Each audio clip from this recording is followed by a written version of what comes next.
Hello प्यारे बच्चों, क्या हाल है। तो आज हम बात करेंगे अपने अपने विषय की, जो कि हिंदी है, हमारी राष्ट्रभाषा है। और निरंतर आपको YouTube के माध्यम से ये क्लासें मिल रही हैं। आपको निरंतर इन पाठों की, इन वीडियोस को ध्यानपूर्वक सुनकर मनन कर इसके प्रश्न उत्तरों को आपको करना है। आज हमारा हिंदी का पाठ है मैं क्यों लिखता हूं। अज्ञेय जी की एक विशेष रचना है। गद्य की विशेष पराकाष्ठा रखने वाले अज्ञेय जी ने ये जो रचना अपने कक्षा 10 में रखी है, मैं क्यों लिखता हूं, लेखन कर्म क्यों करता हूं, इस बात के ऊपर है।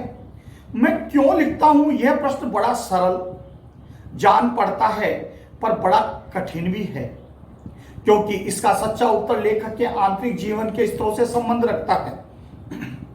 उन सबको संक्षेप में कुछ वाक्यों में बांध लेना आसान तो नहीं है, न जाने संभव भी है या नहीं। इतना ही किया जा सकता है कि उनमें से कुछ का स्पर्श किया जाए, विशेष रूप से ऐसों का जिन्हें जानना दूसरों के लिए उपयोगी हो सकता है। कि मैं क्यों लिखता हूं, विचार करें, क्या ये इतना प्रश्न सरल है जितना सुनने में लगता है? क्या उतना ये प्रश्न सरल है? नहीं, लेकिन असंभव कुछ भी नहीं है। एक उत्तर तो यह है कि मैं इसलिए लिखता हूं कि स्वयं जानना चाहता हूं कि क्यों लिखता हूं। लिखे बिना इस प्रश्न का उत्तर नहीं मिल सकता, क्योंकि जब आप लिखोगे तभी ये जो प्रश्न है इसका आपको समाधान हो पाएगा, तभी आप इसको लिख पाओगे। वास्तव में सच्चा उत्तर नहीं यही है। लिखकर ही लेखक उस अभ्यंतर व्यवस्था को पहचानता है। अभ्यंतर यानी अपने अंदर होने वाली जो ज्ञानी है कि भाई मैं क्यों लिखता हूं, इसको तभी पहचानेगा जब वो अपने हाथों से लिखेगा, जिसके कारण उसने लिखा और लिखकर ही वह उससे मुक्त हो जाता है।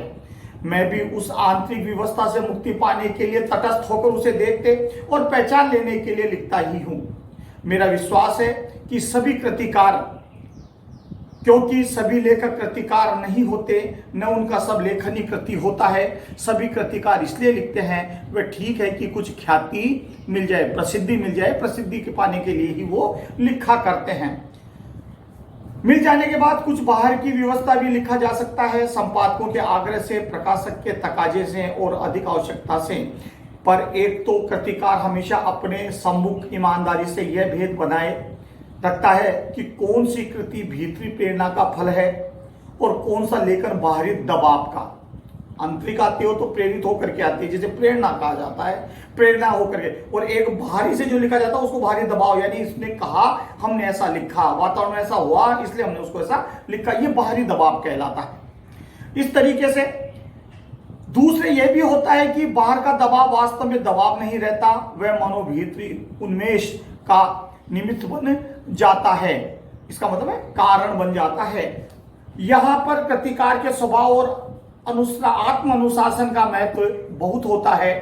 कुछ ऐसे आलसी जीव होते हैं कि बिन सब बाहरी दबाव के लिख ही नहीं पाते। वो कह रहे हैं कि आलसी, इतने आलसी लोग होते हैं कहीं तो, कि जब तक उनके बाद, जैसे आपने देखा होगा कहीं साहब दबाव पड़ता है जब काम व्यक्ति जल्दी ज्यादा करता है। जैसे आपकी भी पढ़ाई के बारे में चर्चा करें हम, आप खुद देखिए, शुरुआत में आप लोग कहाँ पढ़ते हो, लेकिन जब पता लगता है कि टेस्ट आ गया तो टेस्ट के एक दिन पहले खूब पढ़ते हो। सुनने में आता है भाई मार्च में परीक्षा है तो जनवरी से कैसे करो यार, अब तो परीक्षा नजदीक आ गई। इस तरीके का जब हमारे ऊपर दबाव बढ़ता है तो हम कोई भी कार्य प्रेशर से, दबाव से ज्यादा जल्दी करने की कोशिश करते हैं। तो ये आलसी लोगों के काम है। अन्यथा देखो, निरंतर काम करते हो, रोजाना आप एक एक पाठ रोजाना पढ़ते जाओ तो कोर्स भारी नहीं लगता। लेकिन आप 12 महीने में 6 महीने तो बिल्कुल ही नहीं पढ़ो, फिर 3 महीने थोड़ा थोड़ा पढ़ो, लास्ट के 3 महीने में हमारे ऊपर दबाव इतना आ जाता है कि भाई अब कैसे कोर्स होगा, जबकि कोर्स तो वही है ना जो आप 12 महीने लगातार पढ़ते। तो ये आलसी लोगों की, इसी के सहारे उनके भीतर की व्यवस्था स्पष्ट होती है। यह कुछ वैसा ही है जैसे प्रातःकाल नींद खुल जाने पर कोई बिछोने पर तब तक पड़ा रहे जब तक घड़ी का अलार्म न बज जाए। देखा नहीं होगा आपने, कई लोग कहते हैं मैं सुबह 5-6 बजे उठूंगा, भाई अलार्म लगा देते हैं, लेकिन आंख 5 बजे खुल गई, लेकिन नहीं उठेंगे क्योंकि अभी अलार्म बोला नहीं। 6 बजे अलार्म बोलेगा तब वो उठेंगे। ऐसे आलसी लोग हैं। तो बड़ी स्थिति विचित्र होती है। बिछोने पर अलार्म बजने जाए। इस प्रकार वास्तव में कृतिकार बाहर से दबाव के लिए समर्पित नहीं हो जाता, उससे केवल एक सहायक यंत्र की तरह काम में लाता है जिससे भौतिक यथार्थ के साथ उसका संबंध बना रहे। मुझे इस सहारे की जरूरत नहीं पड़ती, लेकिन कभी उससे बाधा भी नहीं होती रुकावट। उड़ते वाली तुलना और बनाए रखूं तो कहूं कि सवेरे उठ जाता हूं अपने आप ही, पर अलार्म भी बज जाए तो कोई हानि नहीं मानता। उठ तो मैं अपने आप जाता हूं, लेकिन अगर घड़ी से अलार्म भी बोलता है तो मुझे कोई दिक्कत नहीं होती, कोई परेशानी नहीं होती। ये भीतरी व्यवस्था क्या होती है, इसे बखाना बड़ा कठिन है। क्या वह नहीं होती, यह बताना शायद कम कठिन होता है, या उसका उदाहरण दिए जा सकता है। कदाचित वही अधिक उपयोगी होता है जो अपनी एक कविता की कुछ चर्चा करूं जिससे मेरी बात स्पष्ट हो जाएगी। मैं विज्ञान का विद्यार्थी रहा हूं, मेरी नियमित शिक्षा उसी विषय में हुई। अणु क्या होता है, कैसे हम रेडियम धर्मी तत्वों को अध्ययन करते हुए विज्ञान की उस सीढ़ी पर पहुंच जाते हैं। अणु का भेदन संभव हुआ, रेडियम धार्मिकता से क्या प्रभाव होते हैं, इस सब का पुस्तकीय या सैद्धांतिक ज्ञान तो मुझे था।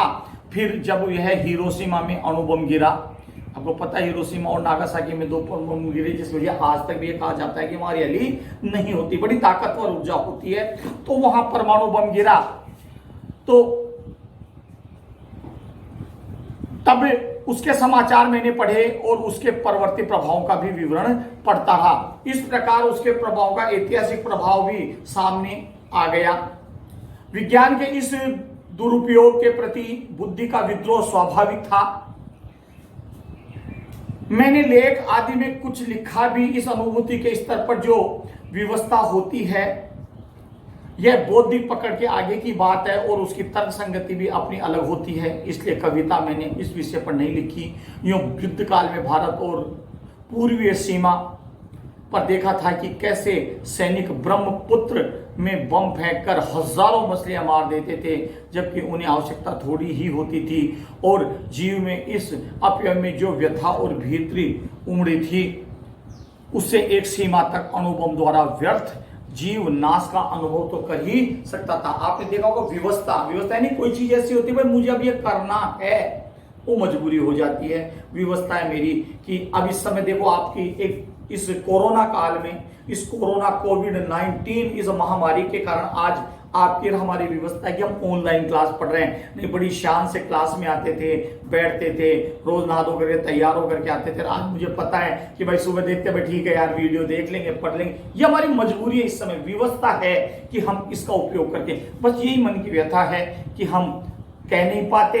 और इस व्यवस्था में तो लेखक की भी यही है कि ऐसी क्या रही कि उनकी व्यवस्था रही होगी। जापान जाने का अवसर मिला, तब हिरोशिमा भी गया और वह अस्पताल भी देखा जहां रेडियम पदार्थ के आहत लोग वर्षों से कष्ट पा रहे थे। क्योंकि मैंने बताया कि जो परमाणु बम गिरा था वहां पे आज भी स्थिति ये कहते हैं कि जहां संतान उत्पन्न होती है वो विकलांग होती है। यानी विकर्णों का इतना बुरा प्रभाव, इतना दुष्प्रभाव कि कई पीढ़ियां गुजर गई, उन पीढ़ियों तक आज तक हालत यही है। तो लेखक रचनाकार ये कह रहे हैं कि मैं हिरोशिमा भी गया, जब जापान गया था तो हिरोशिमा, और साथ में मैं उस हॉस्पिटल में भी गया जहां पे लोग आज तक उस पीड़ा को याद करके विचलित हो रहे हैं। प्रत्यक्ष अनुभव भी हुआ, पर अनुभव से अनुभूति गहरी होती है। कम से कम प्रतिकार के लिए अनुभव के घटित होता है, पर अनुभूति संवेदना और कल्पना के सारे उस सत्य को आत्मसात कर देती है जो वास्तव में प्रतिकार के साथ घटित नहीं हुआ। क्योंकि लेखक ने तो वो घटना देखी नहीं, लेकिन जब लोगों से मिला तो स्थिति सारी स्पष्ट हो गई। घटित नहीं हुआ, जो आंखों के सामने नहीं आया, जो घटितता के अनुभव से नहीं आया, वही आत्मीयता के सामने ज्वलंत प्रकाश में आता है, तब वह अनुभूति प्रत्यक्ष हो जाती है। तो हिरोशिमा में सब देखकर भी तत्काल कुछ लिखा नहीं, क्योंकि इसी अनुभूति प्रत्यक्ष की कसर थी। क्योंकि आप लिखते क्या, सोचते कि क्या लिखूं, क्योंकि देख तो लिया, लेकिन वो प्रत्यक्ष घटना नहीं घटी थी। फिर एक दिन वही सड़क पर घूमते हुए देखा कि एक जले हुए पत्थर पर एक लंबी उजली छाया, जैसे विस्फोट के समय कोई वहां खड़ा रहा होगा, और विस्फोट के बिखरे हुए रेडियम धर्मी पदार्थ की किरणें उसके रुद्र हो गई होंगी, फैल गई होंगी, अंदर चली गई होंगी, वो जल करके राख हो गया होगा। जो आसपास के आगे बढ़ गई उन्होंने पत्थर को झुलसा दिया और उस व्यक्ति पर अटकी उन्होंने भाप बनाकर उड़ा दिया होगा। इस प्रकार समूची ट्रेजेडी जैसे पत्थर पर लिखी गई है। ये दृश्य दिया गया, एक पत्थर दिखा, ऐसे लगता है जैसे उसके पास कोई प्रतिमा खड़ी थी, किरणें आई, पहले पत्थर से आई, फिर वो आदमी आकर के तो भाप बन करके, धुआं बन करके उड़ गया होगा। उस छाया को देखकर जैसे एक थप्पड़ सा लगा, अवाक इतिहास जैसे भीतर कहीं सहसा एक जलते हुए सूर्य सा उगाया और डूब गया। मैं कहूं कि इस क्षण में अणु विस्फोट मेरी अनुभूति प्रत्यक्ष से आ गई। एक अर्थ में मैं स्वयं हिरोशिमा में विस्फोट का भोक्ता बन गया। यानी वो दृश्य देखकर कैसा लगा कि कहीं साक्षात मेरी मौजूदगी में हुआ है। इसी में से वह विवस्था जागी, भीतर की व्याकुलता बुद्धि के क्षेत्र में बढ़कर संवेदना के क्षेत्र में आ गई। फिर धीरे धीरे उससे अपने को अलग कर रख सका और अचानक एक दिन मैंने हिरोशिमा पर कविता लिखी। जापान में नहीं, भारत लौटकर रेलगाड़ी में बैठे। वह कविता अच्छी है या बुरी इससे मुझे मतलब नहीं, मेरे निकट सब सच है क्योंकि मैं अनुभूति प्रसूत हूं। मेरे निकट महत्व की बात है। यानी उन्होंने जो अनुभूति उत्पन्न हुई उसके आधार पे उन्होंने चलती ट्रेन के अंदर एक कविता लिखी। लोग इसे पसंद करते हैं या नहीं करते। देखिए रचनाकार की कितनी बड़ी बात है कि मेरी बात आपको जचती है या नहीं जचती, अच्छी लगती है या नहीं लगती, आपको पसंद आती है या नहीं आती है, इससे मेरे कोई फर्क नहीं पड़ता। लेकिन मैंने मेरी अनुभूति जो मेरे अंदर उत्पन्न हुई है, मैंने उस परिदृश्य को देखा। देखो एक काल्पनिक होती है, या बैठे बैठे आप किसी चीज की कल्पना करो। एक आप जैसे अभी आपको कहा जाएगी किसी जयपुर शहर का वर्णन करो, आपने जयपुर देखा ही नहीं तो आप कल्पना तो कर सकते हैं, लेकिन जब आप जयपुर देख करके आए होंगे और फिर आपको उसके ऊपर लेख लिखने के लिए कहा जाएगा तो आप बेहतर से बेहतर लिख सकते हैं, क्योंकि वो आपकी खुद की अनुभूति है। रामनिवास बाग कैसा लगा, चिड़ियाघर कैसा लगा, सरगसुली कैसी लगी, हवा महल कैसा लगा, ये आप देख करके अनुभूति के आधार पर बता सकते हो। लेकिन यहाँ बैठे बैठे ही हाँ अच्छा हो गया यार हवा महल, तो इस तरीके की बातों से ये नहीं चल पाता। इसलिए मैं क्यों लिखता हूं, ये पाठ आपका अज्ञेय जी की रचना थी। इन्होंने स्पष्ट बताया कि मन की अनुभूति से जो लिखा जाता है वो बेहतर होता है। ठीक है बेटा, इसे पढ़ो, सुनो और अपनी पाठ्य पुस्तक से देख करके इसको रिवाइज करो और हम आपको पीडीएफ में इसके प्रश्न उत्तर दे देंगे। पढ़ा करो। हम फिर आपको कह रहे हैं कि आपकी बोर्ड की क्लास है, एग्जाम अपने ही टाइम पर लगेगी। फरवरी में लगनी है तो फरवरी में ही लगेगी। आप चाहे यूट्यूब से पढ़ो, ऑनलाइन पढ़ो या स्कूल में पढ़ो, परीक्षा अपनी घड़ी पे लगेगी। इसलिए अगर आपको आपका परिणाम सुधारना है, बेहतर परिणाम लाना है, तो आपको इसी माध्यम को वर्तमान काल में इसी माध्यम को आपको अपनाए रखना है। ठीक है, धन्यवाद।